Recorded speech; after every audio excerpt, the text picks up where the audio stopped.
Hello friends, welcome to knowledge hub. कुकर खांसी या सूखी खांसी का इलाज। मक्का का भुट्टा जलाकर उसकी राख पीस लें। इसमें स्वादानुसार सेंधा नमक मिला लें। नित्य 4 बार चौथाई चम्मच गर्म पानी के साथ इसकी फेंकी लें। इससे कुकर खांसी और खांसी ठीक हो जाएगी। सूखी खांसी होने पर पके हुए अमरूद चबा चबा कर खाने से सूखी खांसी ठीक हो जाती है। और कुकर खांसी होने पर एक अमरूद को गर्म रेत या राख में सेंक कर खाने से कुकर खांसी ठीक हो जाती है।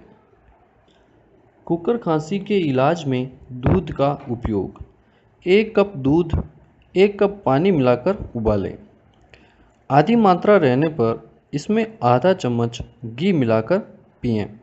इस प्रकार 3 बार रोज़ाना 2 सप्ताह तक पीने से कुकर खांसी ठीक हो जाती है। खांसी के इलाज में टमाटर का उपयोग। कफ गला और फेफड़ों में जम जाता है, गरगर की आवाज़ सांस के साथ निकलती है। टमाटर का सूप पीसी हुई काली मिर्च या लाल मिर्च डालकर बनाकर गर्मा गर्म 4 बार नित्य पीने से लाभ होता है। टमाटर का सूप कफ नाशक है, इससे कफ निकल जाता है और खांसी ठीक हो जाती है। कुकर खांसी के इलाज में केले के पत्तों की राख आधा चम्मच शहद में मिलाकर सर्दी के मौसम में तथा नमक मिलाकर गर्मी के मौसम में सेवन करें। इससे कुकर खांसी ठीक हो जाती है। और खांसी के इलाज में केले का एक पत्ता लेकर छोटे छोटे टुकड़े करके तवे पर रख कर सेंकें।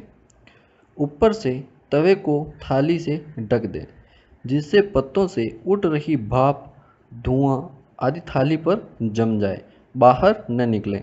जब पत्ते जल जाएं तो पीस कर राख बना लें और उस राख को ढकी हुई थाली में डालकर रगड़ें, जिससे थाली पर जमा कालापन राख में मिल जाए। यह 1 ग्राम एक पत्ता से या दूध की मलाई पर रखकर खाएं। इससे हर प्रकार की खांसी, कुकर खांसी भी ठीक हो जाती है। Okay friends, thanks for watching this video.